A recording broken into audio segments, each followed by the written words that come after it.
What would it take to arouse your life, to experience more connection, more pleasure, more realness, in and outside of the bedroom?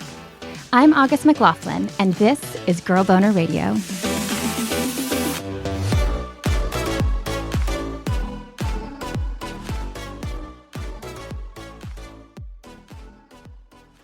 So I learned about the clitoris. I learned about all of that. And then they asked me if I'd ever used a vibrator. I kind of had heard of vibrators, but there was no way in hell my ex-husband was going to introduce a vibrator. And I was nervous to have ever done anything like that. So I said no. And they literally pulled out one of those little blue bullet vibrators and said, why don't you go try this in the other room?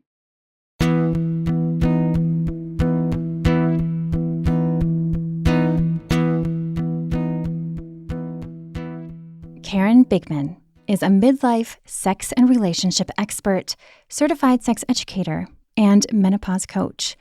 An orgasm in an exam room played a big role in how she ended up doing that work. It was part of a major sexual awakening, a really spicy one that taught her so much about herself and her body and pleasure that started around the time she got divorced. We'll get to all of that. But first, let's go back. Karen said she learned not much about sex early on. That was the truth of the matter. As an elementary school child, I remembered the movie that showed a cat giving birth. I actually remember two classes that we had that had anything to do with sex. One was the later one in the teen years, which was the biology class where the poor teacher tried to teach a bunch of teenagers about periods. And then as I got older and I had a high school sweetheart, my mom left a little book by my bedside about venereal disease, which is what STIs were called back in the day. And she was a psychologist, and that is how she taught me about sex. Oh my gosh. What did you think when you saw that book? I laughed, of course. By that point, I probably was well cooked. In other words, she already knew about sex. And my dad would just always say, don't get pregnant, don't get pregnant, don't get pregnant. That would have been his greatest disappointment in life, is if I got pregnant.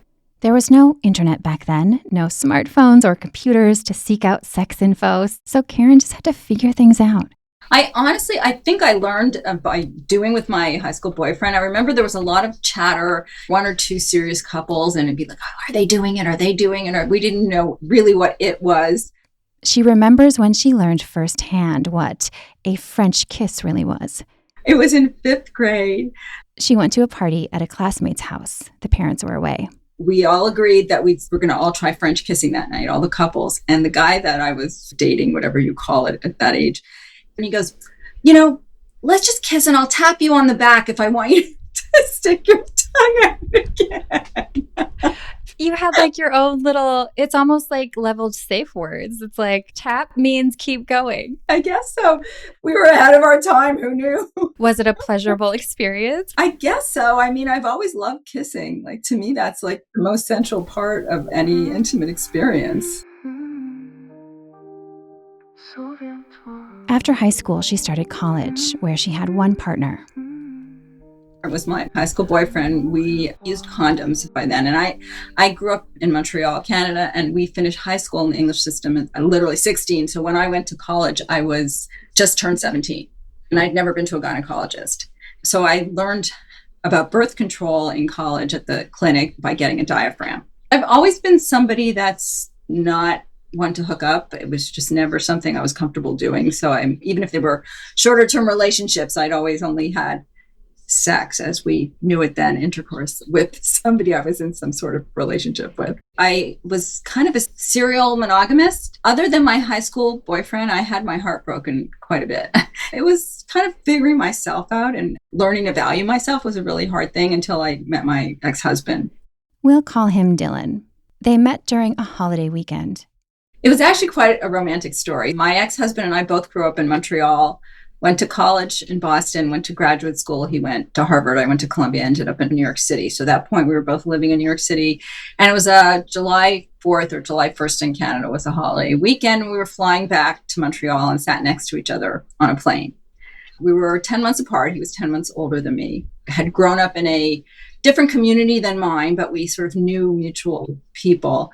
It was not common for my peers to leave Montreal and go to college in the States. For me to meet somebody who had had that similar path and left home very young was kind of nice, and we had a lot in common.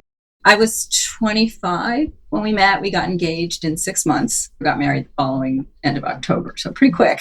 She liked him right away, although not in an, oh my God, he's so hot kind of way. He's very witty, funny. Like, I was not immediately attracted to him. We had a lot to talk about because we had so much in common. Interestingly, my parents were Holocaust survivors. They got to Canada and they were never religious before the war. And so we never went to synagogue. They never cared if my friends were Jewish or not Jewish. We didn't celebrate holidays. And it was almost something missing, but it was something I just didn't really pay much attention to. As soon as I met this guy who was also Jewish, my mother lit up. Oh, you're 25, he's Jewish. And I'm like, why does that matter when it never mattered before? So I do think I felt a little pressure because he was probably the first Jewish guy I dated since high school. Early on, her marriage with Dylan was good. It was interesting. Both of us were living in New York and quite lonely. I was working in corporate America. He was also in investment banking and working incredible hours a lot. And so we didn't have great social lives outside. And so when we met, we had each other, which was really nice. They had their share of romance together, but the marriage proposal was not part of that. To this day, I say one day someone's going to ask me to marry them in a much more romantic way. One night they were watching TV together. And I said to him that, this is insane that we're both paying rent in New York City. Like, we should be living together. And he said, well, I'm not living with you until we're engaged. I said, okay, well, ask me to marry you. And he goes, okay. So did you have that like blissy feeling of being engaged, or did it feel a little bit more every day? I guess it was blissy because that's what I knew. It was like the dreamy, we went back to Montreal and my mom had a diamond for us and we had it set. And she could tell that Dylan really wanted that wedding. It's not that I didn't want it. It wasn't like I was one of these girls. Girls who grew up dreaming about weddings. The perfect dress, the perfect ring. To me, it was just something I was supposed to do.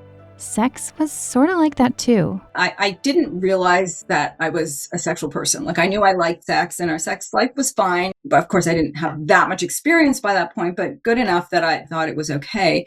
Very early in the marriage, Karen had doubts about it. It almost gets me emotional because I think this was the point where I really realized I didn't know if this was going to be the person for me. It was on our honeymoon.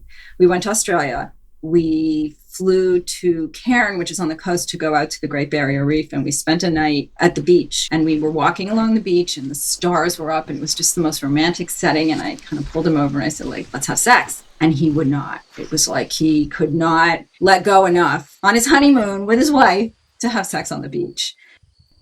It's not that everyone needs to want to have sex in nature or in public, of course. She knows that. But Karen realized that there was something deeper at play, a way in which she and Dylan were very different.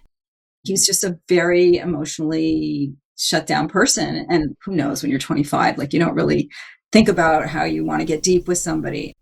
There wasn't a single moment when it hit Karen that she wanted a divorce. She more figured it out over time. He was a workaholic and I chose to stay home with my kids when I had them. So we were married for 3 years when I left the workforce. And I never really thought that I would be a stay-at-home mom, but the way the job was working out, I couldn't stay on part-time. There was no internet back then, so it wasn't like I could do a job from home so easily. And because he was working so hard, I said, okay, I'm going to stay home and take care of the kids, which was an extremely lonely experience for me. He would come home late, or he would call and say he was coming home and then get caught on a call and not come home till much later. And I would just get more and more upset. Of course, he couldn't text me and say, I'm not coming home. It was a very different time.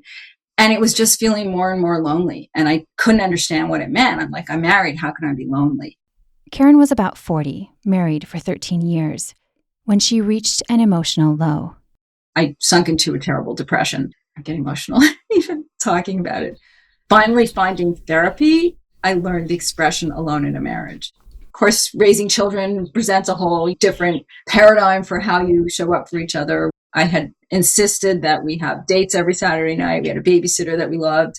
But the intimacy just was not there. He was exhausted, no wonder, working as he did. And so I felt rejected and I couldn't wait for the adult conversation. I couldn't wait to go out and see the world when he came home. And we wanted different things. He was happy to just sit in bed. Socially, he was my only kind of contact with the outside world because where I was, the stay-at-home moms were stay-at-home moms in name, but the nannies were raising the kids. It was a very isolating experience, and it wasn't like he got it when he got home and said, like, let me help balance that for you. So when I started going into this depression, which brought up all sorts of stuff from childhood, it was like, oh, wow, is this all there is?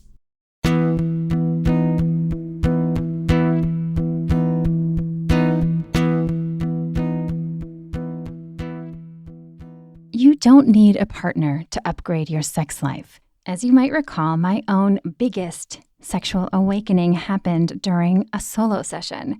Claiming my pleasure as my own, first and foremost, changed my life and led to this show, and of course, brought spicy perks as well. Fast forward to now, over a decade later.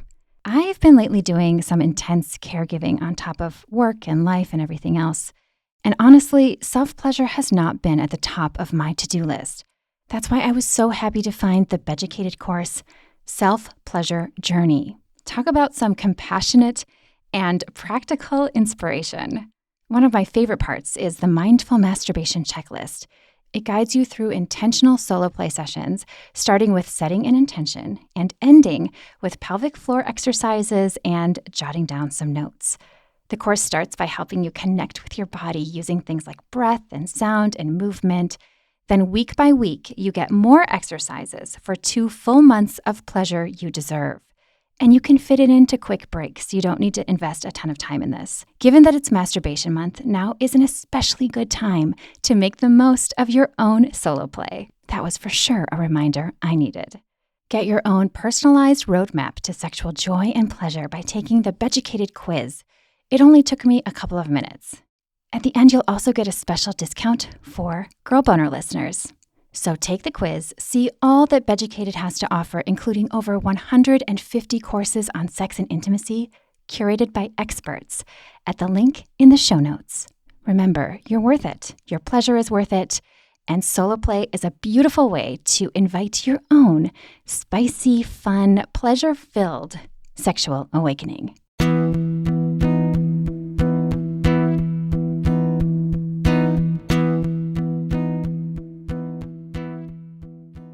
Karen's marriage came to a slow end. It was a long period because I think I always knew that I would end up divorced. I didn't know necessarily that that's what it would be, but like I just didn't think that he was going to be the last person in my life. So it took about, I guess at the end, 10 or 12 years of sticking it out, figuring myself out, going back to work, navigating other things. And then finally just saying like, this is just not going to work. I also wanted to make sure I'd be okay financially because I had not worked most of the marriage. And so I wanted to make sure we were at a good place. And he was very decent. We had a very amicable divorce. And it couldn't happen soon enough. I can still remember lying in bed watching TV by myself. I just would like lie there and binge watch ER and Grey's Anatomy and all these shows and thinking to myself, God, I just can't wait till I'm on my own. I just can't wait till I'm on my own. I asked Karen if the divorce then brought a sense of freedom or celebration. She said yes, especially on the day she moved out of the family home. My daughter was in her last semester of high school and he didn't want to move. And I think I needed to get out because I'd been home for so many years and I didn't mind moving. I figured it's New York City. It's across the park. My daughter will come visit. I moved out and that very first night, I can see it on the Upper West Side. I had like a lazy boy chair and I was facing the window and the sun was setting. And she started crying.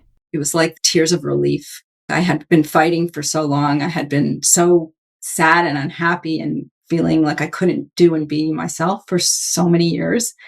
And this probably preceded him that I finally thought like, now I can finally live. A big part of that finally living involved spicy exploration and her full-on sexual awakening. When I first separated from my husband, I had connected, very cliche on Facebook, with he wasn't actually my boyfriend in business school, but he always pined after me and I was never really that interested. But we reconnected after, I guess it was 26 years, and we started talking and then we started dating. He was also separating from his wife of 20-something years, same age kids. Reconnecting with him was hot. It was like all of a sudden we couldn't keep our hands off each other because neither of us had had a lot of sex towards the end of our marriages. I mean, his situation was even worse. I don't say mine was terrible, but his was really bad. So we were very excited to constantly be having sex with each other whenever we could. Even if it meant getting busy in a car, like this one time. He was going to drop me off at my apartment. My daughter was still around. We had nowhere to go. So we pulled over on East 63rd Street in Manhattan next to a Duane Reade with a fluorescent light. And we hopped in the back seat and we had sex in the back seat. I had never done that, even in high school. But we hopped in the back seat and we did it right there. And I was like, wow, okay, I've been there, done that. Did it measure up to what you thought it might be? No, but I could talk about it and like it just sounds like it was such a great experience. Sometimes just like they don't have to be the most pleasurable experiences in the world, but you just did something so different, so new, so invigorating in different ways. That can be exciting. Like that can be its own kind of cool fantasy experience that you lived. Yeah, I mean, we'd go into bathrooms and bars and restaurants, like things that I would have done or might have done in my 20s, but never did. Some of that fun and adventure, though, was tempered by something else. The saddish turn of events was that was also around the time that I was in perimenopause. Didn't know the words, but I was on hormone therapy. My doctor had put me on it when I started to have hot flashes. She'd also started struggling to experience orgasms, including during the car quickie. It wasn't just that we were in the backseat of the car and I didn't have an orgasm. It was that I was also having issues having orgasms when we were having sex in bed. And I was like, okay, like now the universe is really punishing me because I'm like, I can have sex. As much sex as she wanted to have, basically. She had a willing partner. She had freedom. She had been dreaming of those things for 20 years. At this point, I moved out, like we could do it anywhere we wanted to. And I wasn't able to have an orgasm. So that was almost like the beginning of the journey that I've been on. Since then, so much of Karen's life has changed. One of her first steps was going to see her gynecologist at age 52 to talk about her orgasm challenges. Even telling my gynecologist, who had known me for 20-something years, that I couldn't have an orgasm was embarrassing. But she gathered her courage and did it. The first reaction was, well, you're going through a divorce. There's a lot of emotion. So kind of like it's in your head. And I'm like, this is not in my head. Finally, she referred me to a sexual medicine practice. At the first appointment, you meet with a nurse practitioner who deals with the medical side or the clinical side and a sex therapist. And the sex therapist, Batsheva Marcus, she's almost like a Dr. Ruth. She's actually an Orthodox Jew. Side note, I interviewed Batsheva Marcus for my Girl Boner book for one of my favorite chapters. She really is amazing. The first appointment, they ask all these like very personal questions. Of course, have you ever been able to have an orgasm? How do you have an orgasm? Do you need clitoral stimulation? Which, of course, we never think about because who knew that? And I'm like, well, yeah, maybe, I don't know. I think so. Could be. So I learned about the clitoris. I learned about all of that. And then they asked me if I'd ever used a vibrator. I kind of had heard of vibrators, but there was no way in hell my ex-husband was going to like introduce a vibrator. And I was like nervous to have ever done anything like that. So I said like, no. And they literally pulled out one of those little blue bullet vibrators and said, why don't you go try this in the other room? So I took the doctor's orders, head into exam room number 2. And I kid you not, less than 5 minutes, I came out and I said, this has just changed my life. Like, oh my God, I need to tell everyone about these things because they're really amazing. They also taught me that my testosterone level was very low too. So that was a contributing factor as well. So they put me on testosterone. It was a sexual medicine practice. So they also did fertility there. So I guess I wasn't the only person to orgasm in exam room number 2, but maybe one of the few women. Okay, so I've heard a lot of vibrator stories, and when a doctor even just recommends pleasure, it's such a big deal. I've never heard of it happening right there. That is amazing, and I'm so glad you had that experience after being diminished and your desires kind of being pushed aside. So how did that impact you then moving forward, besides getting very into your vibrators? I, of course, brought this to my new partner and I'm like, look at this, like we're going to have some real fun now. So that was the beginning of really learning about them. And then I'd go back and they'd tell me different ones. And like I learned about different vibrators. So that was such a great experience. As it turned out, so was opening up about sex. But Sheva made it so easy to talk about sex. I must have been one of their few single patients. So they loved all my stories of the different guys I was dating and my love stories and my heartbreaks. And it was something I really wanted to talk about. More importantly, I wanted to teach all my girlfriends, because there are a bunch of them that were married and had painful sex or were having issues or stopped having sex. So I invited her to come to my house. I had a group of girlfriends I would make dinner for her. She came and spoke to the whole group. That was like, okay, Karen's the person we're going to talk to. Like, I'm the one that's going to talk about sex. She became that person, the sex person of the group. It was just something that I was very comfortable talking about. Talking to partners about her affection for sex toys was a little harder. I was nervous to mention it when I dated new partners, but it was just like, we're going to have a vibrator in the bedroom. It's just, this is part of my toolkit. When it comes to wisdom Karen wants you to go away with, she shared this. The thing that pains me the most is when women particularly give up on sex and just decide, like, I don't need it anymore. It's just not that important to me. Just because I want it doesn't mean everybody wants it. And I fully understand that. And for many folks, especially women and people reared as girls, it's something that we feel like we don't deserve. We're supposed to suffer. We're supposed to not have orgasms and be okay with it. We're supposed to have, as my old girlfriend said, husband sex.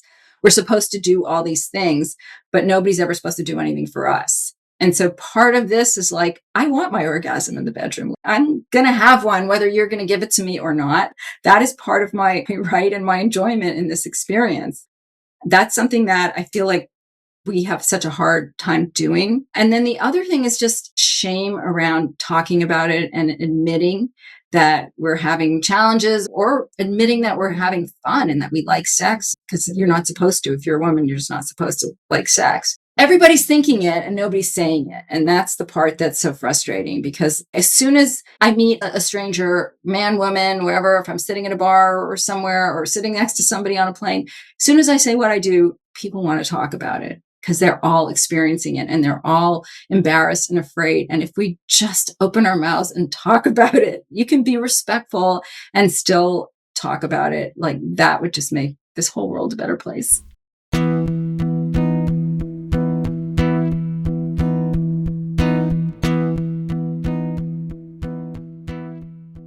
Karen started her podcast, Taboo to Truth, Life and Sex After 50, after moving to a conservative area. Believe it or not, California does have some conservative neighborhoods. With my pink hair and my big mouth, I moved into one of them.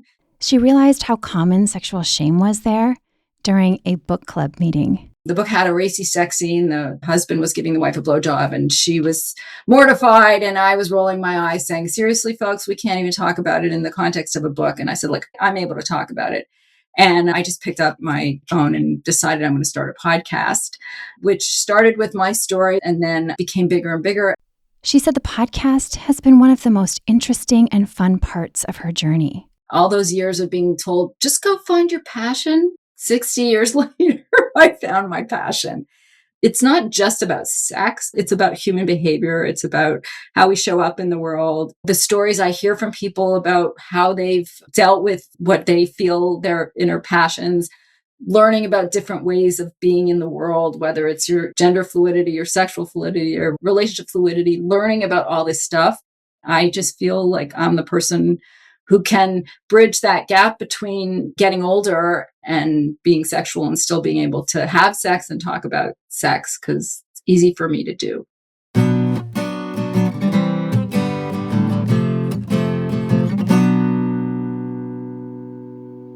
Find Taboo to Truth, Life and Sex After 50 wherever you listen to podcasts. On Karen's website, linked in the show notes, you can find courses and freebies that she created to help you along your own path. If you enjoyed this Girl Boner Radio episode, please text a link to your friends. I'd also so appreciate a rating and review on Spotify or Apple Podcasts. Thank you so much for listening.